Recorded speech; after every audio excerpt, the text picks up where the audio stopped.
Bonjour, bonsoir à tous, chez vous en Afrique, en Amérique, en Asie, en Europe et partout dans le monde. Moi, c'est Bibene. Pour ceux qui me suivent sur ma chaîne en Afrique et en diaspora, vous me connaissez et vous savez bien que je parle dans mes sujets de la politique, le social, un peu de tout, voilà, de la vie, ok. Pour aujourd'hui, on va parler de religion et un peu de christianisme, mais pas dans le fond de la religion chrétienne, mais c'est beaucoup plus de questions. Tout de go, je vais dire que moi je suis né et grandi dans la foi chrétienne, ok? J'ai grandi dans une famille chrétienne.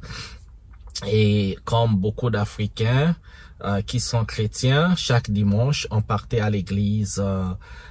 Et donc, j'ai même fait les études bibliques, ce qu'on appelait chez nous au Congo le catéchisme.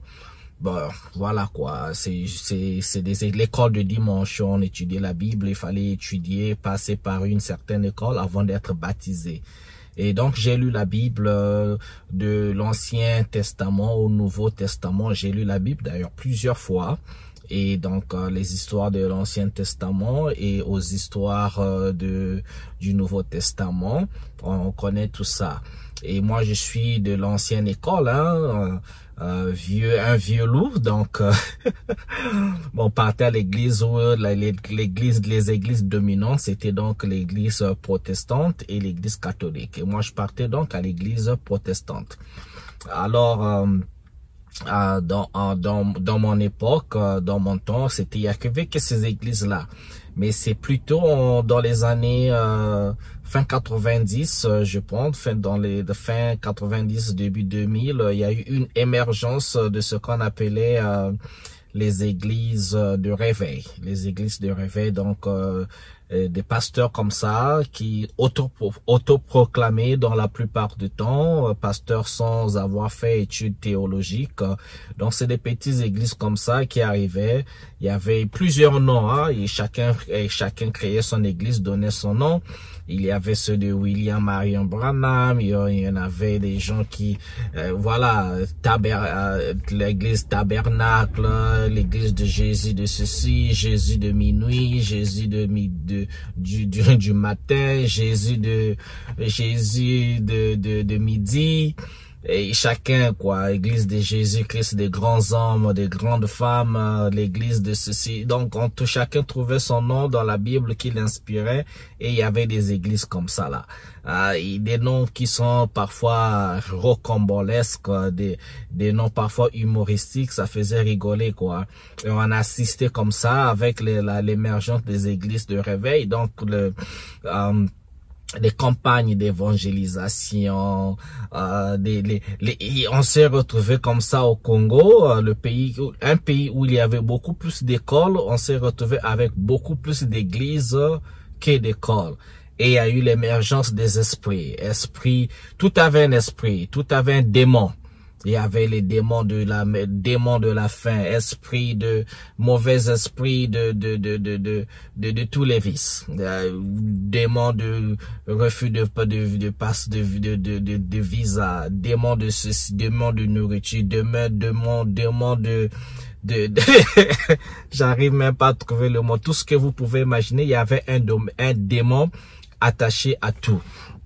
Donc la suspicion, la superstition, on a vu le niveau de superstition augmenter parce que l'église ou bien la religion, la foi chrétienne était toujours accompagnée également à côté de la foi, de la culture africaine, dans la croyance à la culture mystique africaine.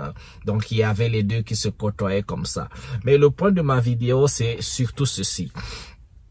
On a remarqué que beaucoup de ces pasteurs sont partis de rien à devenir super riches ou encore super aisés. Mais moi, en tant que chrétien de l'église catholique, qui, bon, de temps à autre, j'ai été invité à fréquenter les églises de réveil et autres. J'avais des amis, je suis allé voir par curiosité comme ça.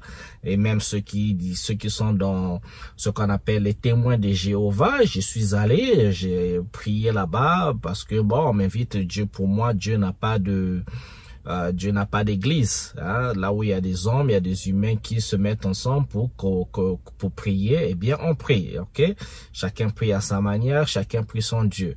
Donc, c'était pour moi question de me mettre avec des humains. Il n'y avait pas de division. Mais par contre, quand je partais dans ces églises, il y avait des pasteurs qui étaient très critiques, critiques des autres églises. La vérité c'était chez eux et la vérité c'est pas chez les autres. Dieu c'est chez eux, Dieu c'est pas chez les autres. Et donc je trouvais ça bizarre quoi. On peut pas être dans le lieu de Dieu et en même temps être critique des autres. Et quand on lit la Bible, surtout quand on lit le Nouveau Testament, on voit donc la vie de Jésus-Christ. Jésus-Christ était quasiment un clochard. C'est quelqu'un qui côtoyait tout le monde. Il vivait sa vie sans jugement, sans arrière-pensée envers les gens. Il partait et il dit même, bon, je ne sais pas dans quel verset autre, j'étais pas bon avec ces histoires-là, mais il dit quelque part que je suis venu pour les malades et non pour les saints. Donc, malade ici, pas dans le sens propre, et dans le sens propre et dans le sens figuré d'ailleurs. Il était venu pour guérir les malades, les gens qui étaient vraiment malades, et malades aussi dans les gens qui, dans la société avait rejeté parce que les personnes n'avaient pas une bonne conduite. Et donc, il était venu pour redresser les gens, pour amener les gens vers ce que lui pensait était le droit chemin.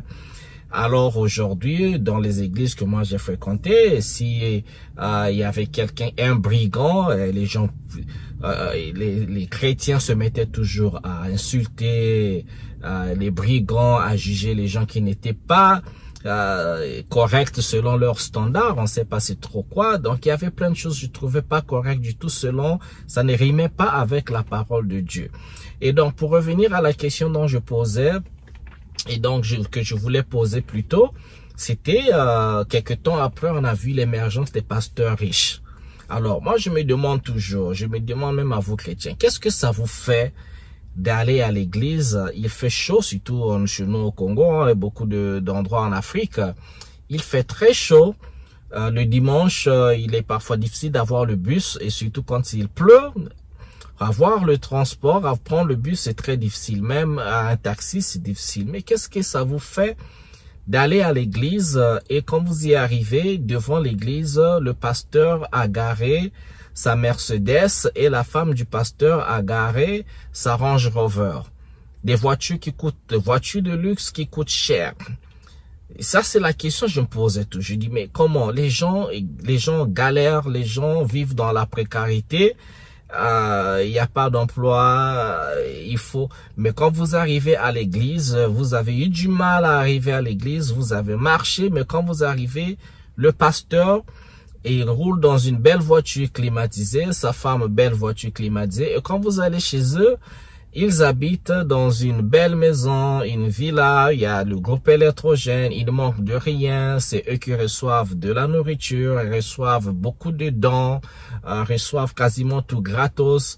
Et à l'église, c'est vous, dans votre misère, vous donnez l'argent, vous donnez la dîme, tout ce qui vaut les cotisations et tout ce qu'on demande comme argent à l'église. Alors, je me dis, mais qu'est-ce qui ne va pas? Qu'est-ce qui ne va pas? Pourquoi les gens peuvent assister à un pasteur qui vit dans l'opulence et c'est le même pasteur qui vous prêche pour dire le royaume de Dieu appartient aux pauvres. Mais comment quelqu'un qui paraît riche, pas quelqu'un qui s'est fait de l'argent sur votre dos, et a l'audace de vous dire le royaume de Dieu appartient aux pauvres. Et lui qui vous prêche le paradis, il n'a pas envie d'aller dans ce paradis? Vous trouvez pas ça bizarre? Et ce que je dis ou demande ne s'applique pas à tout le monde, mais si vous êtes l'une de ces personnes qui allent à l'église, vous vivez dans la précarité et vous croyez que il faut vivre pauvre sur terre pour vivre riche au ciel, alors que la personne qui vous prêche cela vit dans la richesse. Je ne comprends pas cette chose. Pouvez-vous m'expliquer si vous êtes l'une de ces personnes? Je sais que quand on parle avec mes frères et sœurs chrétiens, il y a toujours des réponses de défense comme ça. Oui, c'est la parole de Dieu. Oui, c'est les métaphores de Dieu. C'est les paraboles de Dieu. Il faut toujours dire oui, oui et non et non. Mais à un moment donné, on se dit, mais pourquoi alors Dieu nous a donné le cerveau? Pourquoi Dieu nous a donné les deux bras, les mains comme ça, les doigts, les pieds et surtout un cerveau? Parce que c'est avec ce cerveau qu'on transforme le monde. Et je me rappelle encore dans l'un des versets, Jésus dit, je me rappelle pas, j'étais pas très bon en retenant ces versets autres. Je pense que Jésus avait dit, avec la foi, vous pouvez déplacer les montagnes. Avec la foi, vous pouvez ressusciter les morts. Mais je remarque que les fidèles, les gens de l'église ou les chrétiens n'ont pas tendance à croire à ça. Qu'avec cette foi, ils peuvent déplacer les montagnes ou ressusciter le mort. Parce que je parie ma tête, si l'un de vos frères ou sœurs ressuscite quelqu'un de vous dans votre famille qui est mort, vous allez trouver ce garde suspect. Et pourtant, Dieu avait dit, avec la foi, vous pouvez déplacer les montagnes. Donc, c'est ce que je trouve de bizarre. Les pasteurs qui vivent dans la richesse, les chrétiens, les fidèles qui font l'église, qui vivent dans la pauvreté et assistent ça sans rien faire. On va dans les campagnes d'évangélisation, mais il y a des points, c'est de la publicité, quoi. C'est la lutte de qui est le meilleur pasteur. Et les gens, les chrétiens voient ça, les gens ne font absolument rien. Les gens pensent que c'est l'église. Mais je vous dis, aller à l'église, arriver au Congo dans les églises, mais c'est tout un théâtre, c'est tout un spectacle. On dit campagne d'évangélisation, on va guérir les malades. Curieusement, les pasteurs ne vont presque jamais dans les hôpitaux. Si vous avez le pouvoir de Dieu, vous avez l'onction de Dieu, vous avez la foi pour guérir les malades et ressusciter les morts. Mais pourquoi vous, les pasteurs qui avez ce pouvoir-là, n'allez pas tout simplement dans les hôpitaux et guérir tous les malades dans les hôpitaux? Pourquoi n'allez-vous pas dans les morgues et ressusciter tout le monde?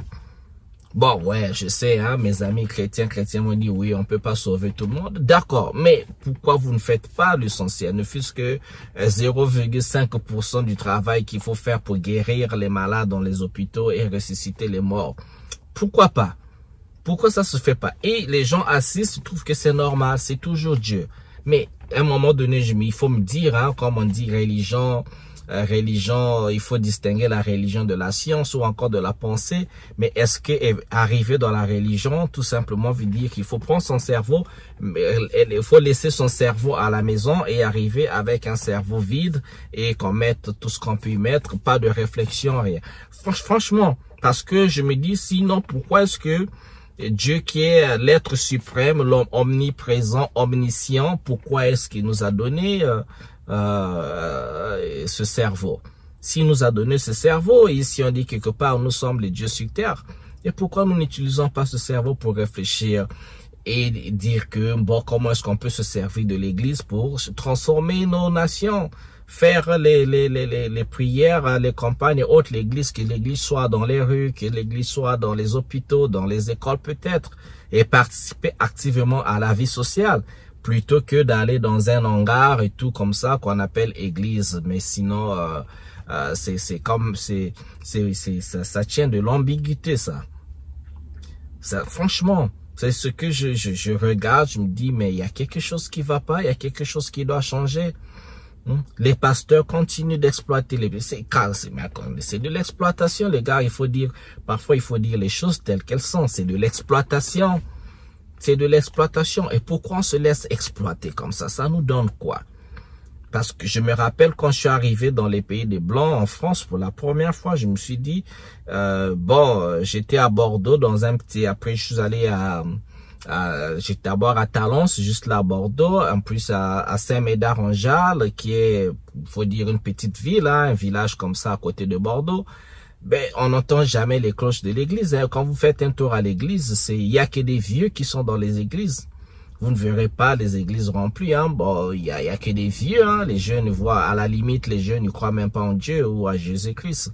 Et pourtant, c'est eux qui nous ont mené ce christianisme. Mais je vous dis, en Occident, il faut laisser tomber. peut-être les églises de réveil, les mormons et autres, mais sinon dans la vie société, dans la vie de la société européenne,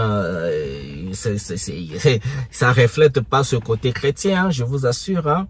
Ça ne reflète pas, il n'y a aucune réflexion, mais je pensais que ceux qui nous ont colonisés ont bien réussi à nous faire utiliser cette Bible plus qu'eux-mêmes. C'est incroyable, mais incroyable, terriblement, c'est terrible, hein, c'est terrible. Ne venez pas m'insulter, mais moi je dis ce que je remarque parce que j'ai grandi dans le christianisme, j'ai quitté l'église parce que bon, il y avait trop d'ambiguïté, il y avait trop d'incohérence. Quand tu poses des questions, Dieu, il faut pas poser des questions, c'est la parole de Dieu, il faut juste dire oui. Quand tu lis la Bible, surtout mes amis qui venaient de l'église, les témoins de Jéhovah, ils avaient des rubriques comme ça, des livres. Quand tu ouvres les livres, les anges sont toujours blancs, mais je dis, mais donc dans ces livres-là, les images, l'illustration, les anges blancs, il n'y a pas des anges noirs, il n'y a pas des anges chinois, il n'y a pas des anges d'autres peuples, parce qu'il y a plein de peuples dans le monde. Pourquoi tout le monde est blanc? Dieu, c'était un blanc comme ça, vêtu dans un boubou blanc, perché comme ça sur un nuage avec une grande barre, une grosse barre blanche. C'est donc, vous voyez comment on lave le cerveau. Dieu, on met l'image de Dieu, c'est un homme blanc, un vieux comme ça avec de la grosse barbe blanche perché sur un nuage. C'est comme ça. Et ça dérange personne. Ça ne dérange absolument personne. Mais bon. Voilà, c'était ma vidéo pour aujourd'hui. J'espère que des amis chrétiens, c'était pas pour vous insulter quoi, mais je pense que il faut être critique à un moment donné. À un moment donné, il faut pas accepter les choses quoi. Il faut pas se laisser exploiter parce que Dieu c'est le cœur. Vous n'avez pas besoin d'un pasteur pour parler à Dieu. Vous pouvez parler à Dieu directement. Il est pour tout le monde quoi. Nzambi Ampungu, faut pas oublier là. Ah, c'est le Dieu de tout le monde là, Kalunga. Ok, je vous laisse sur cette note. On se retrouve à une prochaine vidéo. N'oubliez pas de partager, de laisser des commentaires pour nous éduquer tous, toujours dans le respect. Et surtout, abonnez-vous.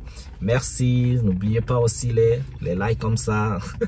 Je vous adore. Allez, bien le bonheur chez vous. On se retrouve à une prochaine vidéo. Ciao, ciao.